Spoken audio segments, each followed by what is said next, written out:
turn our back on it. And we never, ever allow ourselves the sin of losing track of time. That's how much time we have before this pulsating, accursed, relentless taskmaster tries to put us out of business.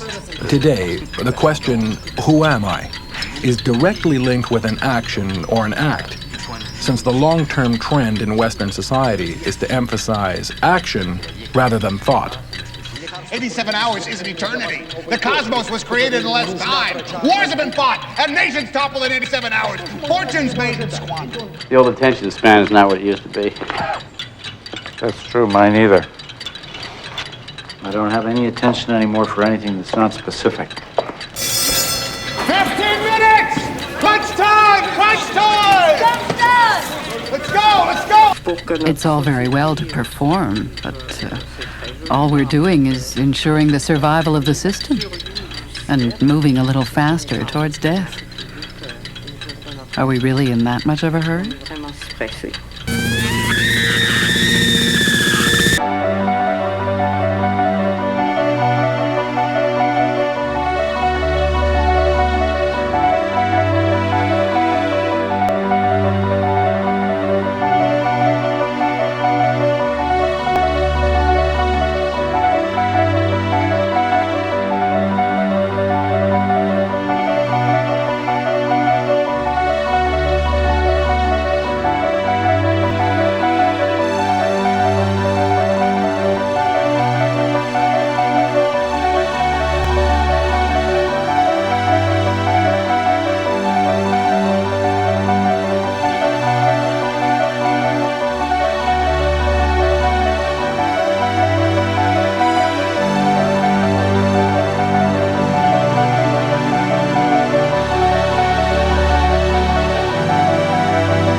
Make it any simpler. Water. To drink. The water hole has dried up. Where do they keep the water? Water! Gape, gape.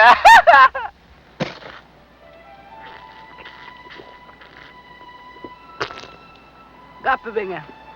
Morka gape ben me. Wabalem jal tele makape.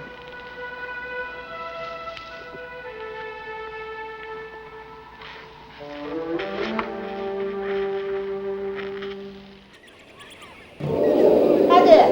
How you do? You like that? I make that.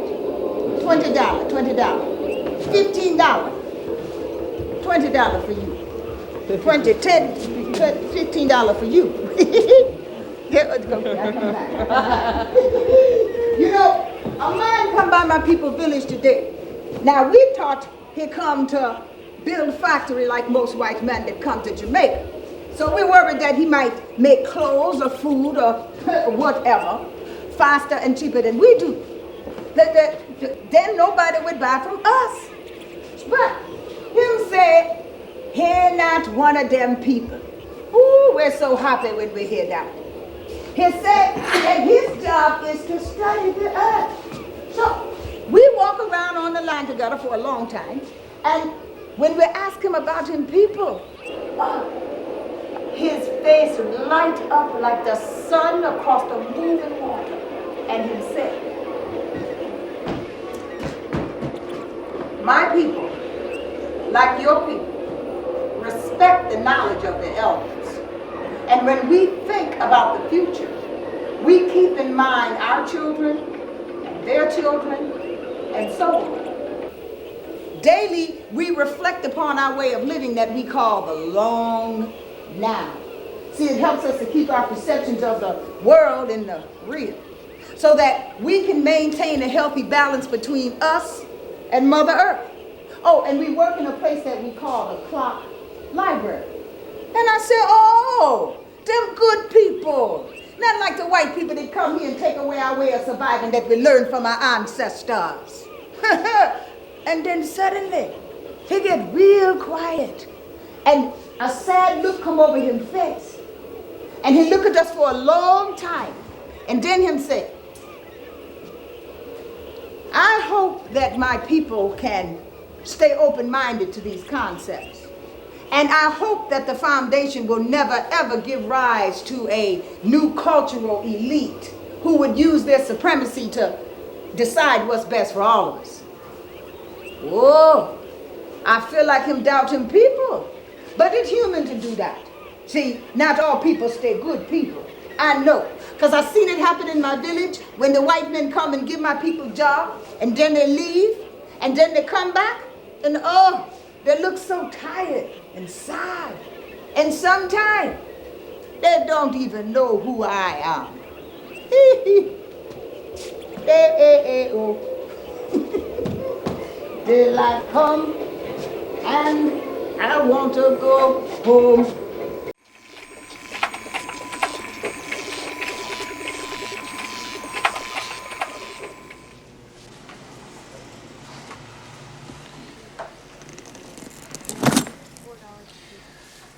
Rick, have you ever heard the expression, the customer is always right? Yeah. Yeah, well, here I am, the customer. That's not our policy. You have to order something from the lunch menu. I don't want lunch. I want breakfast. Yeah, well, hey, I'm really sorry. Yeah. Well, hey, I'm really sorry, too. Get a gun! Let's get organized. Calm down. Just calm down, everybody. Just sit down. Sit down over there. Hey. Mister. Where are you going? No. You sit down there and you finish your lunch. Come on. Everybody just relax and take it easy. Come on. Why don't you eat your lunch, please? Eat your lunch. You all need your vitamins A's and B's and... No, it's an accident. It's an accident. The trigger, it's sensitive. It's okay. It's all right. It's a sensitive trigger.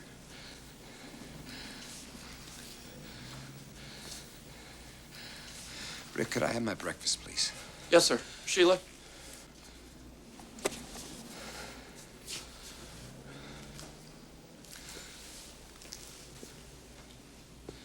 Rick, Miss Folsom. Yes, sir. Yes? You know what? You were right. I think I've changed my mind. I'm gonna have some lunch. Here we go. Thank you. See, this is what I'm talking about. Turn around, look at that. You see what I mean? It's plump, it's juicy, it's 3 inches thick. Now, look at this sorry, miserable, squashed thing. Can anybody tell me what's wrong with this picture? Anybody? Anybody at all? Damn it! You bullshit, you! No. I'm not talking about you. It's my freaking computer. Look, I'm gonna have to call you right back, okay? Goddamn corporate greed keeps us coming back for more. Buy now, because our product's got a short lifespan. You're gonna need another one. Oh, I just bought this software 6 months ago. Now my new operating system can't deal with it. Jesus, what is this, the information dark age? Let me ask you this. Why do we keep buying into this society of disposable technology? You know, and I ain't just talking about this computer stuff. I'm talking about everyday typical products like disposable razors, cars, homes. I mean, what about them old-fashioned cutthroat straight razors, like the movie stars used to use? They last a lifetime. And do you really want to be in a house made of plasterboard walls, last you maybe 10, 20 years? I don't think so. And how about all that money you're wasting in car repairs? Huh? Get yourself an old Bentley. They last 80 years. I mean, don't you get it? The faster the decay, the quicker you're gonna buy the same product over and over and over again. If you ask me, it's our right to be suspicious. Yeah. The conspiracy theories. You know that they invented a car that runs on water, but they hide it from us because they'll stop making money. Come on. Do you really think it's a conspiracy? Also, you're a little off on your facts. A 1920s Bentley gets 10 miles to the gallon, pollutes more than a modern car, and will probably kill you in a 20-mile-per-hour crash. And how about those disposable blades? I mean, how many could you make with one cutthroat straight razor? By the way, if you ever use one, make sure you have plenty of Band-Aids on hand. You see, technology is not good or bad. It's how you use it. Those old Bentleys could be replaced by smaller cars, sure, made of recyclable materials and get 40 miles to the gallon.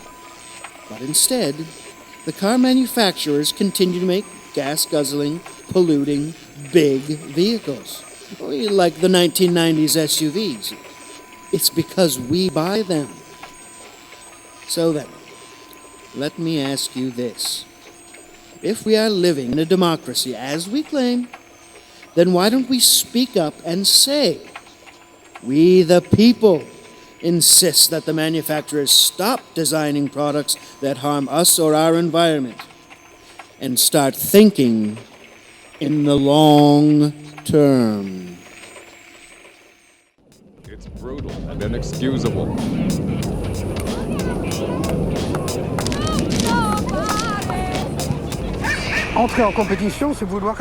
You compete in order to win. However, a winner is by definition surrounded by losers. What is a winner if not a manufacturer of losers and consequently of outcasts? So, today's religion of winners should be called the religion of losers, or the religion of acceptance of losers.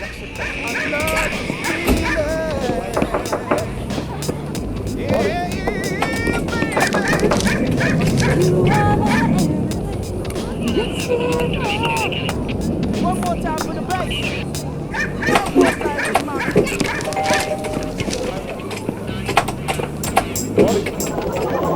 The bits are moving around so fast that hardly anyone has thought to preserve them, to archive them. And the way the technology is changing hasn't helped us either. You know, a piece of paper sticks around for 500 years, and by golly, it's legible to human eyes. So it's not likely that human eyes are going to change in another 500 years. But of course, disks and memory and data formats change every couple of years. As the huge, vastly growing human record, all the data that we as mankind are accumulating is growing so rapidly, who has time, who has the energy, who has the resources to keep looking back and seeing if old information, still useful, is being transformed to the new media before the old media are essentially unusable. Tanya, you doing your homework? I better not catch you up at that too. I'll whoop your ass. Ooh, these children gonna drive me to an early grave, I swear. Anyway, where were we? Oh yeah, back to the library. Something about the library of the deep future. For the deep future. Yeah. Kind of makes us responsible for what we do or what we screw up. Makes us take a long view of things. Anyway, it's a good idea. Because some of us say, it ain't me, I didn't do it, and blame it on the neighbor next door. Now that's the idea. Because the me now is responsible for our children's future. But we're so wrapped up in our personal problems that we don't see the big picture. We don't realize the Mother Earth is hurting. Those rainforests are far, far away from us, whereas McDonald's is right down the street and cheap. Now say that. I'm still breathing, you say, but what are you breathing? And what about this long-ass war going on? Is it really necessary? Or are we continuously condemned to repeat history? Now, you know, it's a lot of problems in this world, and I am worried about my children. But hey, girl, back to this library thing, because now you got me going. What you gonna include? What you gonna exclude? Ain't that the question? There's a hell of a lot of information out here. But what information will be interesting to the people of the future? And who makes that decision? We could include what we consider important in our time, but the people of the future may also want us to include what we thought was trivial or unworthy, that we never included. You know, I was looking through some old ads in the history book of times about some people that was funny as hell. Ooh, and so charming, made me think about the time when we were a big family spending a lot of time with one another. But I don't know nothing about those people. But it damn sure did impress me. I mean, isn't our surroundings just as important too? Or are we gonna start discriminating? Because it's not official. It's not coming from the people from above. How are the people of the future gonna know us, their ancestors, if we just a bunch of numbers stuck in some categories? You know, when I was young, I read my mother's love letters to my father, and they gave me the strength to keep moving on. That faith is just as important as knowing how to add, subtract, and multiply by 5. And it's a truth that can't be measured. I hear you, but there's something more pressing than that. You wouldn't believe how many people told me that if we left out what they considered important, then the hell with everything else.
Believe that there was an audience for Roger and me. They believe they believe there's millions of people that would want to see this film.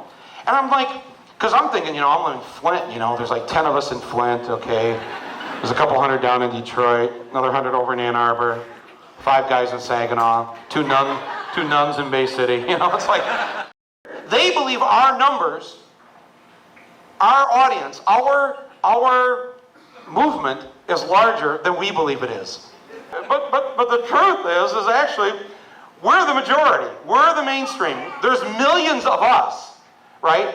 And the more they have us thinking that there's just a little bit of us and that there's no hope of ever succeeding or changing things, all the better for them, right? But they know, and they should know there would be an audience for Roger and me because they created the hundreds of thousands of people who lost their jobs, who were downsized, who got screwed with their American dream. They created the audience for the film.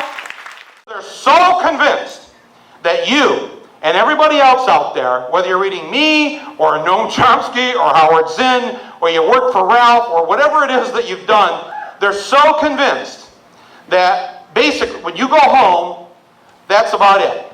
You've come, you've done your thing at St. Andrews, and that's it. You know?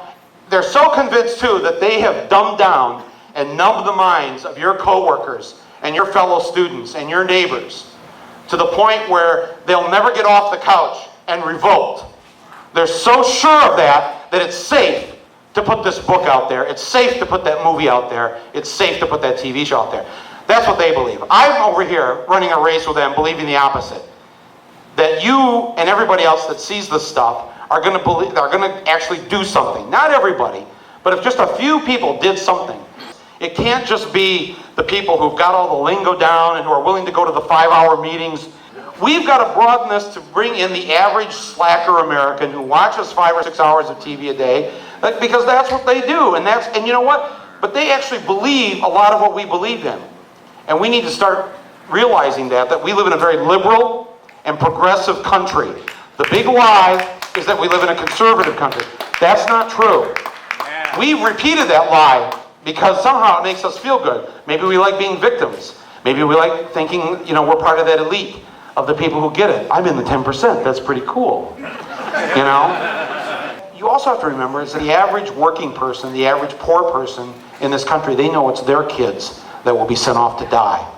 Yeah. So that when they answer that question from the pollster, it's answered in that context. They don't want to do anything that will hurt or do anything that would cause any of theirs or their neighbors or their friends' kids to be in harm's way. And they think that they'll put them in harm's way if they don't. It's not that they love George W. Bush. They don't love George W. Bush. The American public doesn't love him. The American people didn't even vote for him. 154 million out of the 200 million Americans who are of voter age did not vote for George W. Bush. 154 million out of the 200 million voters did not vote for him. Her feet are tired. She doesn't want to get up and move to the back of the bus. Yeah. One woman, an unlikely person in an unlikely town. Boom. That's how it happens. That's how it happens. It does happen in the Detroits. It does happen in the Flints. All it takes is 1 or 2 or 3 people. You don't sit around going, oh, they're all apathetic here at school. They're always apathetic. They've always been apathetic. They've been apathetic for 10,000 years. You're never going to change that. Forget that. The change always occurs with the few who do this, the few who act on their conscience, who are willing to take a risk. That's what has to happen. Somebody in here tonight has to think about running for office. Somebody in here tonight has to think about doing something in their neighborhood, something at their church, something at their union. Somebody in here has got to start a zine. Somebody's got to start something on their website.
Anyway, did they really think that their bones would keep until Judgment Day?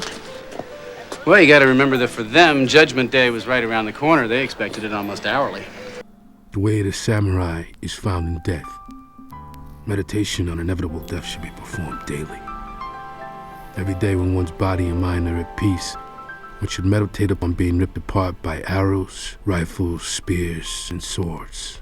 Being carried away by surging waves, being thrown into the midst of a great fire, being struck by lightning, being shaken to death by a great earthquake, falling from 1,000-foot cliffs, dying of disease, or committing seppuku at the death of one's master.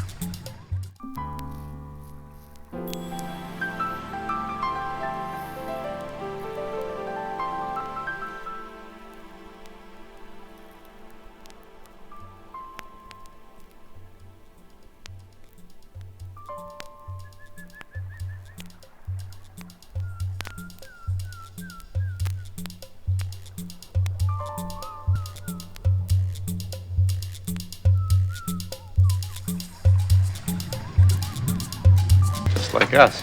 I wouldn't say so. Judgment Day for us is different. Not exactly. I think Judgment Day for us is an interruption, a violation, a break in our concept of time. The bomb, the big one, you know? Judgment Day for them was kind of the ultimate day off, not the ultimate off day. They didn't have clocks. There wasn't any mechanical time. Time was season to season, dawn to dusk, Sabbath to Saint Day, and everything led towards Judgment Day. Judgment Day was the reason that everybody was alive in the first place. Judgment Day was a day of deliverance. It's kind of like, you know, Sunday when you get the times delivered. Time was sacred. They'd ring a bell in the morning, they'd ring a bell in the evening, and those moments would change a little, but basically the rhythm of their era was so different from ours that I don't think that we could even imagine it.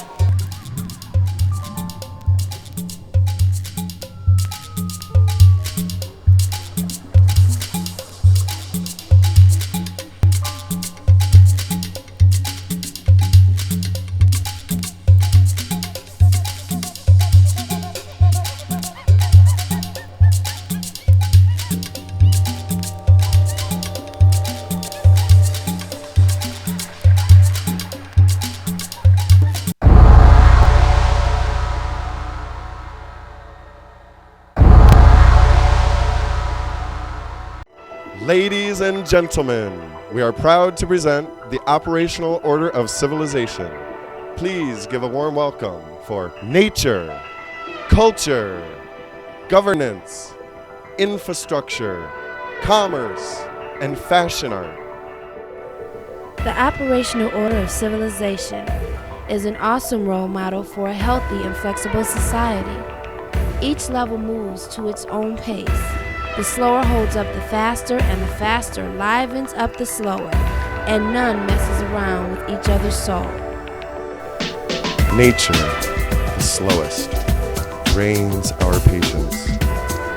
To see its pine needles change, hang out for a year. For the tree crown, several years. For the patch, is a decade too long?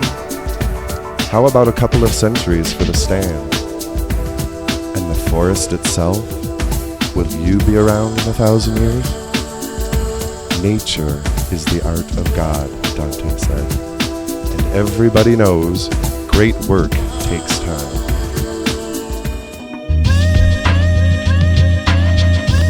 Then there's culture. It grooves to the beats of century and millennium time. It is a cosmic ray of the minds and the hearts of people now, and way, way before. Surrender yourself to culture and visit a remote Asian village where change is century-paced. As Gandhi once said, culture looks beyond machinery. Culture hates hatred. Culture has one great passion, the passion for sweetness and light.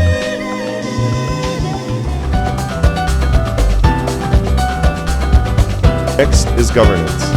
We the people persist over decades and centuries to do the right thing. We the people resist the short-sighted whims of the faster levels above. We the people celebrate our centuries past. We the people are our people's history. This present moment that lives on to become long ago.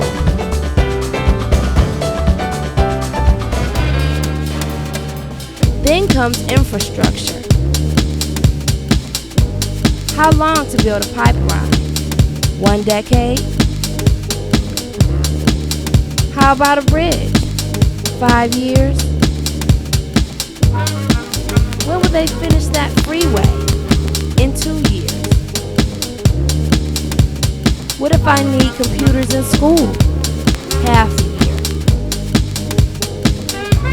A bomb destroyed the subway? When will it be up and running? 3 months or less. Next is commerce. Buy, sell, trade. Money makes the world go round. Buy, sell, trade. Not this month, this week, 2 days from now. Buy, sell, trade. Make the deal. Skip snail mail. Send an email.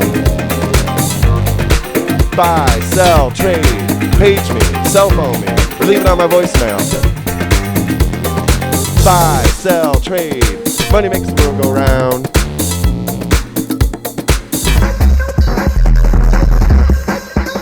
And finally, the fastest level, fashion art.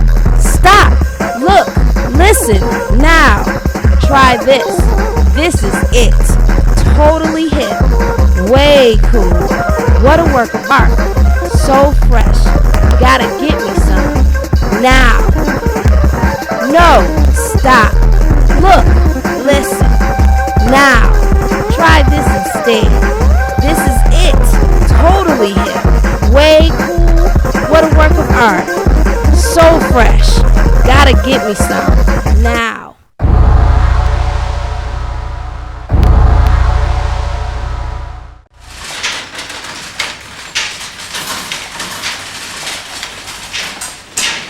Look at this, look at this, look at this. This thing has been functioning for hundreds of years. Since before the beginning of modern times. Yeah, but this is different from the kind of time you were talking about before.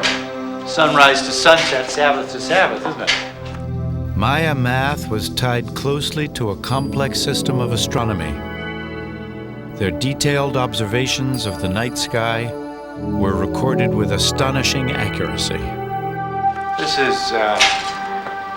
is mechanical time, isn't it? You bet it is, you bet. I sometimes think that this clock, this machine, is what constitutes humanity's first real break from the world of nature. Wouldn't you say so? Hello? The clock did much more than that. It became the model of the cosmos. And then they mistook the model for the real thing. People got the idea that nature was just a giant clock, not a living organism, but a machine.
Boy.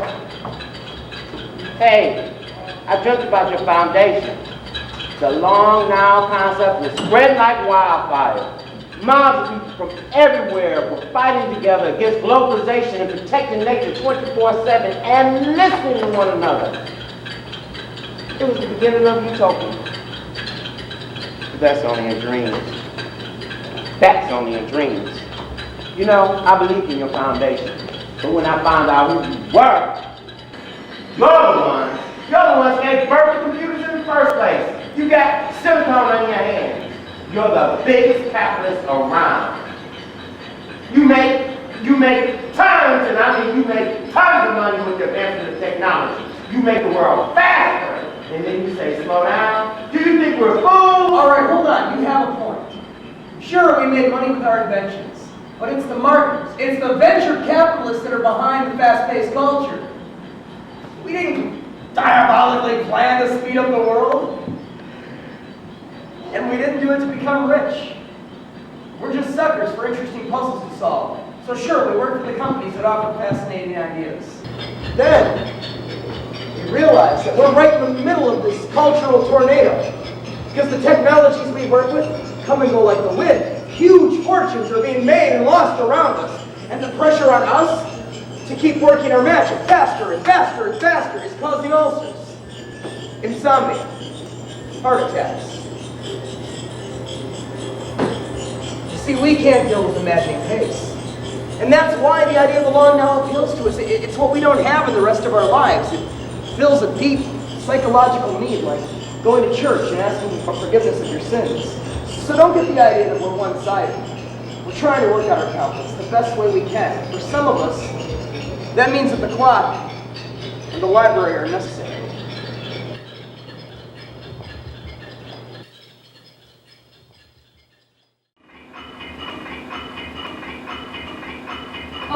Okay. You got a point. So we made some money off of our investments. But it's the marketers and the venture capitalists behind this high-paced society, not us. We're just suckers for intricate puzzles. And we will go to work for any company that offers the most fascinating ideas. But then we get caught up in this cultural tornado. Our technologies are flying by like the wind. Fortunes are being made and lost, and the pressure is on us to make our magic go faster, faster, faster. And all it does is create heart attacks and insomnia and ulcers. We can't take this maddening pace. But that's why the Long Now Foundation works. It completes us. It's like a deep philosophical need, like going to church and asking forgiveness of all your sins. But don't think that we're so one-sided. We're just trying to figure out our own complications the best we can. And for some of us, the clocks and the libraries are necessary.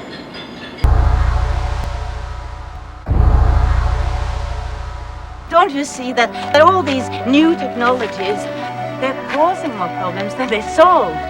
In medicine, for example, there's been an overwhelming increase in technology, but the costs have spiraled concurrently. It's become medicine for the rich. Public health hasn't improved significantly, although public health would improve dramatically if we just changed our eating habits, for example. But instead, the experts are occupied with making artificial hearts. But if our agribusiness had fed us better instead of chopping down the rainforests in order to make cattle ranches, in order to produce more and more red meat, which is one of the direct causes of heart attacks, then maybe we wouldn't have to spend so much of our money on artificial hearts, and so on and so on. Well, this is all examples of interconnectedness. But Sonia, all right, supposing that you're right and everything is connected to everything else, as you say, still you've got to start somewhere, don't you? That's the real political question here. Where do you start? By changing the way we're seeing the world. You see, you're still searching for the right piece to fix first. You don't see that all the problems simply are fragments of one single crisis, a crisis of perception. Oh, good. The world is coming to an end, and you say it's a crisis of perception. I'm sorry, that's a little abstract for me. The accuracy of Maya astronomy still astounds. The cycles of the moon were mapped so precisely that today, 1,500 years later, their calculations are off by only 33 seconds. Forbiddingly, so too is the end of this world. According to the Maya calendar, this cycle of creation will cease to exist at precisely 4 Ahau, 3 Kenken, Sunday, December 23rd, 2012.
The accuracy of Maya astronomy still astounds.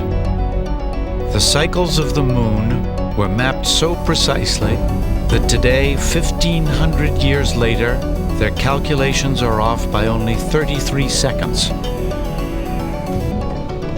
Forbiddingly, so too is the end of this world. According to the Maya calendar, this cycle of creation will cease to exist at precisely 4 Ahau, 3 Kankin. Sunday, December 23rd, 2012.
a deadline.